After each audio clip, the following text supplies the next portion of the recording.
Hey everybody, Drickfit here with another video, this time finally bringing you guys another Time to Kill, and this time we're going to be showing off Star Wars The Old Republic, which I have gotten into, and it is a lot of fun, to say the least. And I apologize for this weird screen resolution. It was, I don't know, because when I play the game on my computer, it's, you know, regular widescreen, but when I record this, I don't know, I guess it kind of bunched it up a little bit. But anyway, you can still see the game clearly, and that's what matters. So, yeah, I am still, in the grand scheme of things, not that far into the game itself. I only have one character, and that's a Jedi Knight, which you're seeing right now. Sassler, I think that's what T7. I named him.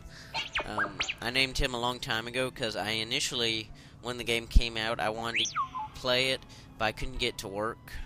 It was just really laggy. But now, coming back to it, like almost a year later, I've got to run. I actually run good now, and yeah, it's pretty fun, I must say. This is the first time, really, in a Star Wars game that I felt like I'm making my own mark on Star Wars, like, history. Just because of the open-endedness of it, you know, you can like, choose whoever you want to be, and you can just go out there in the galaxy and, you know, do what you want to do, pretty much. And you can see, right now in the game, I only now really just got to Coruscant.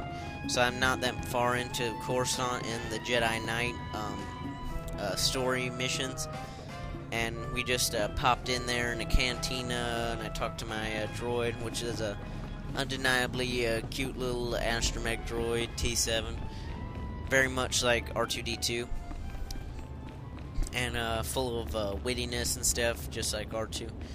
So T7 is a cool little droid to have as your companion. And in this video, and the initial cut of it was like 25 minutes long. So yeah, I didn't really want to do a 25-minute long Time to Kill, purely because I'd have to, you know, narrate all of that, and you know, you run out of things to say, and people tend to not want to watch super long videos. So yeah, I kept this video pretty short. I power cut the whole it blasted short. planet if you have to. We can't let those crazies take over the network. Shut up. I'll shut up so you can listen in there and then talk. Captain Winborn, Senator Kale said you need backup. What's the situation? We're getting cut to pieces down here. We're not trained to fight an army of killers. These gangsters are smart, organized, clearly trained off-world. They'll kill thousands. Might even destroy the Senate Tower. Pull your men back, Captain. Let me handle the criminals. It's not that simple. They came here with a plan. The gangsters brought slicers to access every network node in the sector. They're trying to take over the automated speeder flight paths. They'll cause thousands of mid-air collisions. So yeah, you guys get a taste of the dialogue in the game.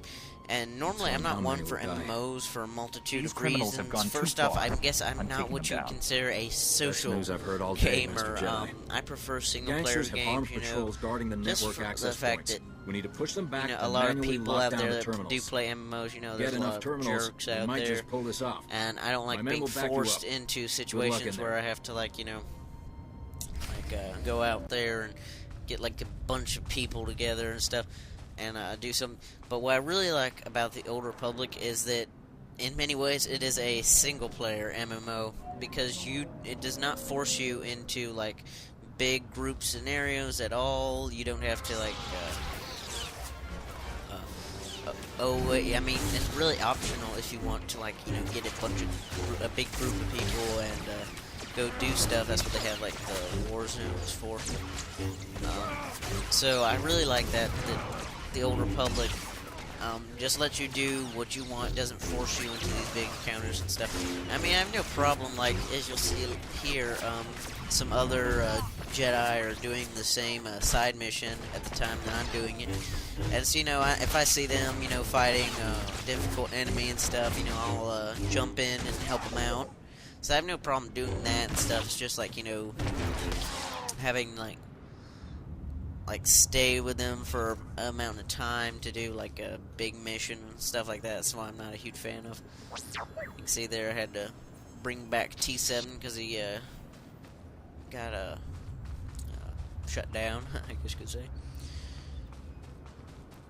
And so pretty much the little backstory on the side mission is you talk to a senator on Coruscant. There we go, giving you guys a look at Coruscant. Because, oh yeah, the environments in the game are beautifully detailed. I really love the environments. They're just really large and they look very nice. Nice use of details and colors. All just very pretty environments, and Coruscant really has blown me away. You guys don't see it in this video, but earlier, before I got to this point where I recorded,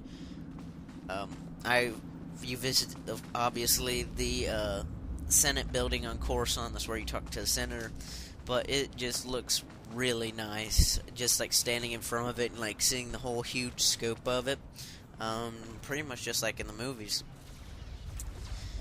So the environments are really nice. I know I'm just restating what I've already said, but the environment's really good, really nice and detailed.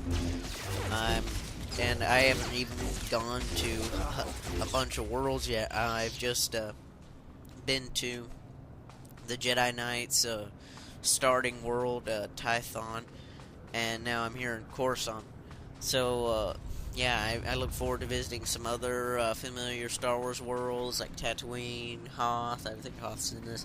I know you returned to Terrace at some point. So I definitely look forward to visiting more worlds and seeing all that the Old Republic has to offer.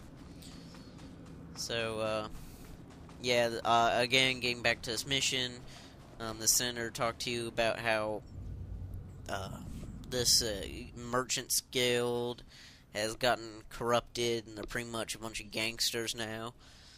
And she wants you to help fight them off. And you kind of reluctantly agreed. You know, it's the whole Jedi. Your character brings up the whole Jedi are peacekeepers, not soldiers argument, as they always do in these kinds of scenarios. But you reluctantly agree to help fight off these gangsters. And once you get there, you talked with that captain, and he said that they're pretty much trying to hack into the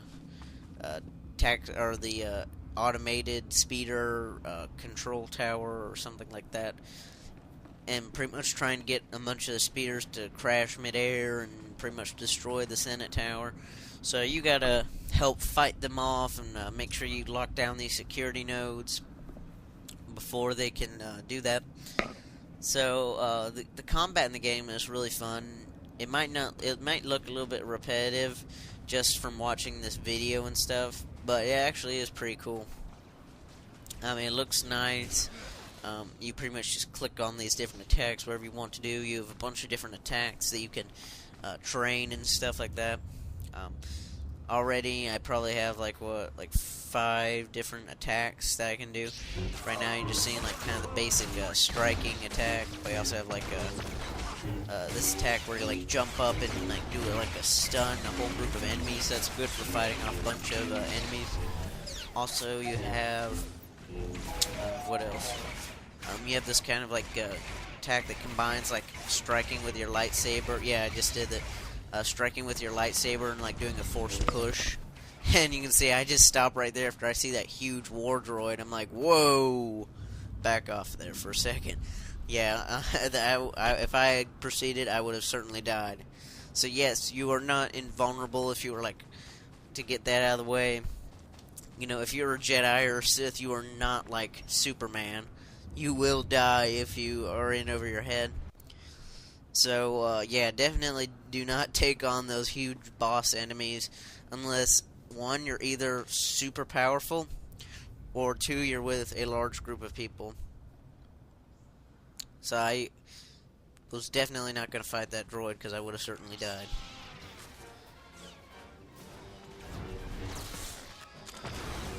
This more fighting and stuff.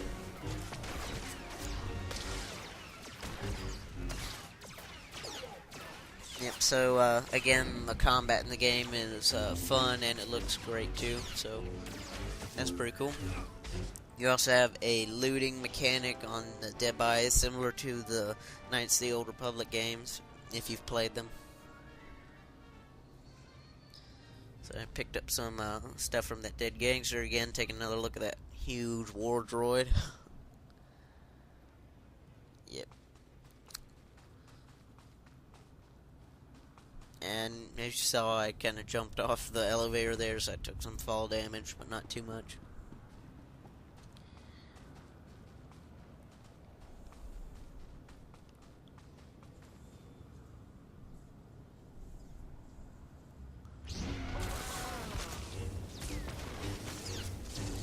Yeah, and going back, we're gonna have another cutscene before this gameplay is over. So I'll just talk before that. The dialogue and in the game is top notch, really. BioWare has a record for having great voice acting in their games, and this is no different. Just like the Knights of the Old Republic and the Mass Effect games, this game is amazingly voiced. This kind of gained some buzz before it was released because it was the first fully voiced MMO out there. So all the characters that you can talk to, you know, they have voice actors, and I really haven't seen a whole lot of repeats, because if you've played Bethesda games, then you know kind of about repeat voice actors in large games, but I really have not come across a lot of repeat voice acting. Like where you've talked to this one guy, and then you go talk to this other guy on this other planet, and he sounds like exactly the same. But I'm sure it is in the game because, you know, it's a huge MMO, so you can't, like, get a different voice actor for every small character. But it's not that apparent, so maybe they just space it out really good.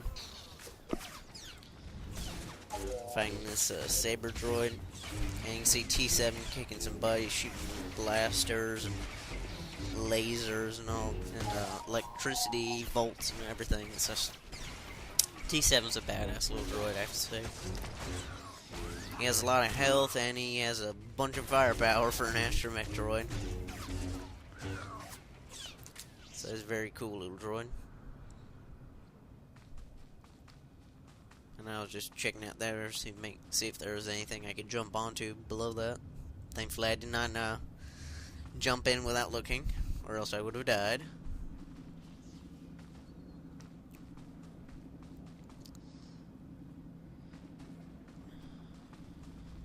And here I check out a little bit of lore, and I get an XP bonus.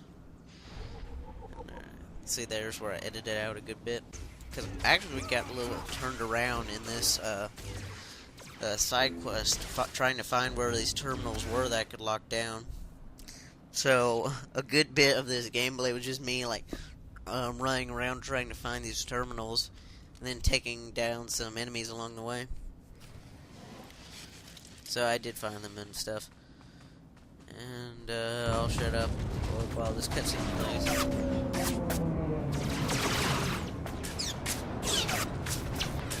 My men can't believe you took on all those gangsters and lived. You're a blasted hero, you know that? With the network terminals locked down, the speeder traffic is secure. Now, all that's left is pushing out those gangsters for good. There was some kind of encrypted message on the network. It's like a recording. Let me see that. It's an old Migrant Merchants Guild code. I think I can decrypt it. Here we go. You accepted our friendship, Senator Kale, and credits. It's time you paid us back. All we want are the housing projects you promised our people now. Your people will have to wait their turn like everyone else. I owe you nothing. If you continue pushing me, I'll destroy you all. Senator Kale and the Migrant Merchants Guild are at war? That's what this was all about? So, yeah, excellent writing in this game. Just overall a great game. And you really have no reason not to play it now that it's free to play. So, you know, all you have to do, the game is just go to swotor.com, swtor.com, sign up, create an account, and then just download the game and do whatever you want to. They do put a few restrictions on you, but nothing that cripples your experience. So, yeah, just giving you guys pretty much they're just looking around the nice detailed environments, and that is all. So, thank you guys for watching. As always, this is JokerFit, signing out. Bye. Stay down here. You should go back to the Senate Tower.